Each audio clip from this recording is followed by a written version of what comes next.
बिस्मिल्लाहिर्रहमानिर्रहीम। अस्सलाम वालेकुम नाज़रीन, उम्मीद है आप सब लोग खैरियत से होंगे। जैसा कि मैंने आपको अपनी पिछली वीडियो में कहा था कि हम हेंडरसन ब्रूक्स भगत रिपोर्ट को आपको बताएंगे।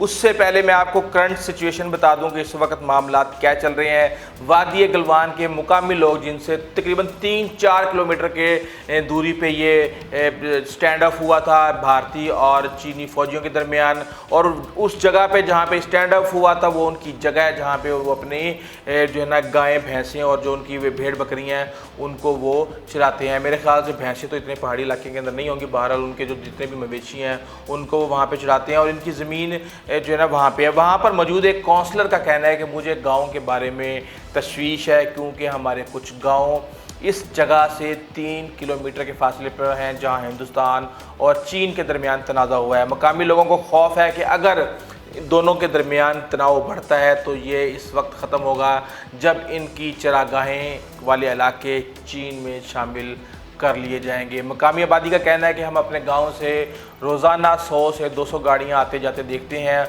और हम फ़ौजी गाड़ियों की इस गैर मामूली नकल व हरकत को देखकर इंतहाई खौफज़दा हैं। भारतीय फ़ौज और चीनी फ़ौज के मबाइन पहले भी जो है तसादुम हुए हैं, लेकिन मौजूदा सूरत हाल इंतहाई गैर मामूली होती जा रही है। पहले ये कब्ज़ा इंच या फुटों में होता था, लेकिन अब ये किलोमीटर्स में होने लगा है। वादी गलवान में LAC के करीब बसने वाले ज़्यादातर जो मकामी अफराद का ताल्लुक़ खाना बदोशों से है जो अपने जानवरों पर इन्हिसार करते हैं। लद्दाख को सर्द रेगिस्तान कहा जाता है, जहां आम हालात में भी जानवरों के लिए चारा तलाश करना इंतहाई मुश्किल काम है। ये खाना बदोश इन चरागाहों पर मुनहसर हैं जहां दोनों ममालिक के मबैन तनाज़ा है। जैसे इलाकों में जो है ना फ़ौजी ऑपरेशन इंतहाई मुश्किल है और 14 से 18,000 फुट की बुलंदी पर जो ये इलाके हैं, ये बहुत सारी ऐसी जंगें हैं यहाँ पे जहाँ गाड़ियाँ नहीं जा सकती। मकामी लोग कई तरीक़ों से वो कहते हैं जी हम मदद कर सकते हैं, लेकिन इस बार वो खौफज़दा हैं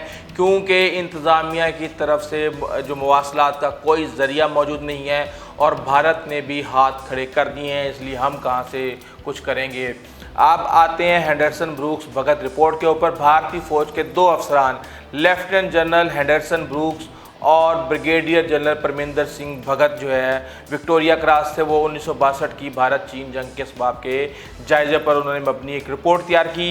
उन्होंने कहा कि जी शुमाल मशरकी हिमालय खित्ते में हम अमलन चीन और भारत की सरहद तस्वुर होने वाला जो मकमोहन लाइन पर होने वाले जो तनाज़े थे, इसका जो आगाज़ हुआ 1961 में वज़ीर आज़म नेहरू की फॉरवर्ड पॉलिसी के तहत मुतनाज़िया इलाकों में चौकियाँ बनाने के फ़ैसले की बिना पर 1962 की जंग छिड़ी, जिसका इंजाम भारत की तबाहकुन शिकस्त पर हुआ। भारत के 4000 फ़ौजी कैदी बने और शुमाल मशरकी सरहदी एजेंसी नीफा में 15,000 फ़ौजियों पर मुश्तमिल पूरे एक डिवीज़न को चीन के सामने पसपा होना पड़ा।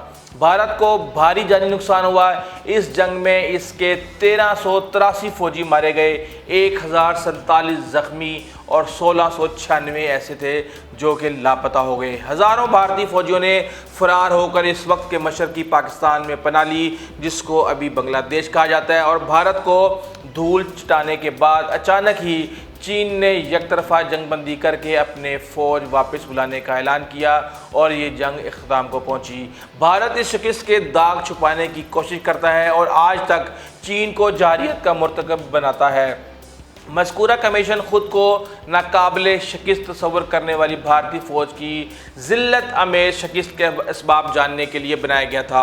नेहरू ने मुज़ाकरात के लिए चीन की पेशकश को मुसलसल नज़रअंदाज किया और अपनी जारहाना पॉलिसी पर इसरार करते रहे, जिसके नतीजे में भारत को शिकस्त का सामना करना पड़ा। और इस दस्तावेज़ में इन्हें तफसीलात को यकजा किया गया है, जिनकी इंकशाफ अंगेज़ तफसीलात 1970 में निवाइल मैक्सवेल की किताब इंडियाज़ चाइना वार में सामने आई। ये रिपोर्ट हमेशा खुफिया रखी गई, ताहम 17 मार्च 2014 को इस मौजू पर तहकीक करने वाले निवाइल मैक्सवेल ने इस रिपोर्ट को हासिल करदा 2 में से 1 जिल्द अपनी वेबसाइट पर शाया कर दी। मैक्सवेल को ये रिपोर्ट तहकीक के दौरान हाथ आई और निस्फ सदी बाद ये रिपोर्ट आम हुई, अगरचे इसके कुछ सफ़ात गायब हैं। 1963 में तैयार की गई इंतहाई खुफिया रिपोर्ट भारत की सियासी और अस्करी क़यादत के ख़िलाफ़ संगीन फर्द जुर्म है। इस रिपोर्ट में जनरल हेंडरसन ब्रूक्स ने पूरी सिविल और अस्करी क़यादत को बगैर किसी तैयारी के भारत को जंग में धकेलने जिम्मेदार करार दिया है और फौजियों को बुलंदी और सर्द मौसम में लड़ने के लिए गर्म कपड़े तक फराहम नहीं किए गए। सड़कें ना होने की वजह से रस्त का महफूज इंतज़ाम नहीं था। इसके नतीजे में खुराक और गोला बारूद की किल्लत हुई और ऐसे दीगर असबाब ने फ़ौजियों के हौसले पस्त कर दिए। इसका मतलब ये है कि पस्त करने का मतलब ये है कि उन्होंने हथियार डाल दिए और वहाँ से मैदान जंग से भाग गए। जिन लोगों को शिकस्त का जिम्मेदार करार दिया गया, इनमें से इस वक्त के वज़ीर दिफा कृष्णा मेनन का नाम भी शामिल है। ब्रूक्स ने वज़ीर दिफा की जानिब से 1962 की जंग से मुतल्लिक अस्करी क़यादत के साथ होने वाले इजलासों के मिनट्स ना लेने के फैसले पर हैरत का इजहार किया। ब्रूक्स के मुताबिक इस फैसले के होलनाक नताइज बरामद हुए क्योंकि ये मालूमात दस्तयाब ना होने के बाइस असल जिम्मेदारों के तयन के लिए फैसला साजी का हतमी तज्जिया मुमकिन नहीं रहा।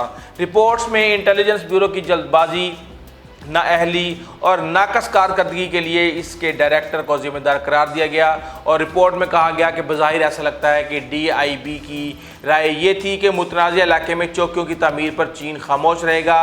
IB सरहद पर चीन की तैयारियों से बेखबर सोती रही और report chief of general staff और बाद में चौथी कोर के कमांडर बनने वाले लेफ्टिनेंट जनरल BM कोल को फौज में सबसे बड़ा मुजरिम ठहराती है। ब्रूक्स ने इस बात पर जनरल कोल के बखिए उधेड़ दिए कि बतौर चीफ ऑफ जनरल स्टाफ इसने सिपाहियों के लिए नाकाबिल हसूल अहदाफ मुतय्यन किए थे।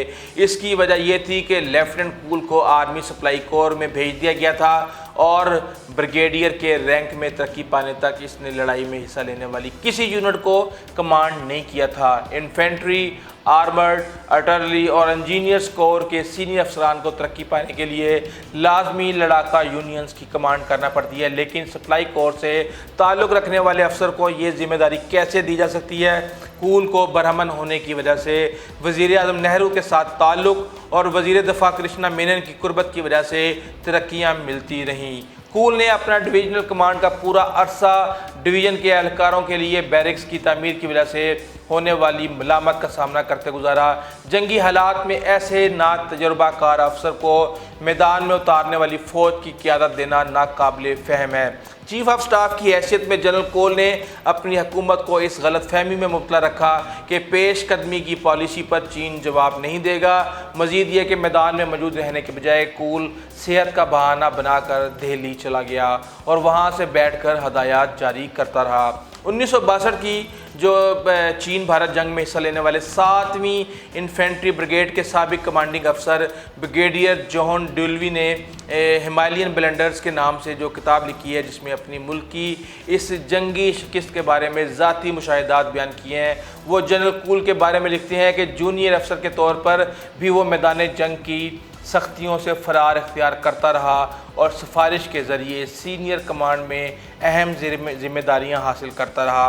जवाहरलाल नेहरू के साथ इसकी कुर्बत के नतीजे में चीन के हाथों भारतीय फ़ौज को शर्मनाक शिकस्त और कत्ले आम का सामना करना पड़ा। नेहरू के साथ कुल की दूर की रिश्तेदारी थी, जिसकी वजह से वो वज़ीर आज़म के पसंदीदा लोगों में शामिल था। इसी वजह से वज़ीर दिफा कृष्णा मेनन ने सबकदोश होने वाले आर्मी चीफ़ की तजवीज़ के बरखिलाफ़ और जंग का तजर्बा ना होने के बावजूद सप्लाई कोर से ताल्लुक़ रखने वाले इस अफसर को चीफ ऑफ स्टाफ बनाया और इस सिफारशी की वजह से भारत को ज़िल्लत आमेज़ शिकस्त हुई। मज़कूरा रिपोर्ट में मैकमोहन लाइन को 3000 किलोमीटर अबूर करके चौकियाँ तामीर करने की वजह से बनने वाली नेहरू की पॉलिसी पर तो सवाल उठाए गए, लेकिन इस पूरे मामले में वज़ीर आज़म नेहरू और आर्मी चीफ VM थापड़ के किरदार पर खामोशी इख्तियार की गई है। और ब्रूक्स ने कहा है कि जिन हुकूमती इजलासों में पेशकदमी की पॉलिसी तश्कील दी गई, इनकी सरकारी तौर पर बाज़ाब्ता कलम बंद की गई और रोदात दस्तयाब ना होने की वजह से वो इस हुकूमती फ़ैसले का पस मंज़र जानने से कासिर रहे। नेहरू और थापड़ को इस शिकस्त का सबसे ज़्यादा खमियाजा भुगतना पड़ा और चीन की जानिब से जंगबंदी का ऐलान होने के अगले ही रोज़ 22 नवंबर 1962 को जनरल थापड़ अपने ओहदे से मुस्ताफ़ी हो गए और पेशकदमी की पॉलिसी जो बाद में हमाकत साबित हुई। इसकी वजह से इस पसपाई के 2 बरस बाद ही शिकस्त खुदगी के आलम में नेहरू की मौत हो गई। 1962 की जंग भारतीय तारीख का एक ऐसा बदकिस्मत बाब है जो अभी तक बंद नहीं हुआ। इस जंग ने मुतनाज़िया इलाकों के बारे में भारत के मौक़िफ़ की बुनियाद रखी जो अब भी इसी पर इस्तवार है, और इस शिकस्त ने भारत को चीन की तरक्की और ख़ित्ते में अपने मर्तबे से मुतल्लिक इस कदर अदम तहफ़्फ़ुज़ का शिकार कर दिया कि वो आज तक इसके मुकाबले के लिए अपनी फ़ौज को मुनज़्ज़म करने की फ़िक्र में रहता है और अपनी गलतियाँ दोहराता चला आ रहा है। 5 दहाइयों से भारत अफ़गानिस्तान को इस्तेमाल करके पाकिस्तान के ख़िलाफ़ प्रॉक्सी वार के ओछे हथकंडे आज़मा रहा है, और इस मकसद के लिए इसने पहले रूसियों और अफ़गानों और बाद में अमरीकियों और अफ़गानों के जानो माल का इस्तेमाल किया। अफ़गानियों की तबाही के दिन अब ख़त्म होने वाले हैं। ख़ित्ते के इन हालात में बॉलीवुड की बनाई गई फ़ज़ा में जो है ना, भारतीय अवाम और मीडिया अपनी हुकूमत को फ़ौज एक ऐसे मैदान में उतारने पर मजबूर करने में कामयाब रहेंगे जिसका नतीजा शिकस्त और हज़ीमत के सिवा कुछ नहीं होगा। बज़ाहिर यही लगता है कि भारत ने हेंडरसन भगत रिपोर्ट से कोई सबक नहीं सीखा। अगर आपको हमारी वीडियो अच्छी लगी है तो प्लीज़ आप हमारे चैनल को सब्सक्राइब कीजिएगा, बेल आइकन को प्रेस कीजिएगा। अपने दोस्तों, कारोबार हमसायों का खास ख्याल रखिएगा। आइंदा तक इजाज़त दीजिए। अल्लाह हाफ़िज़।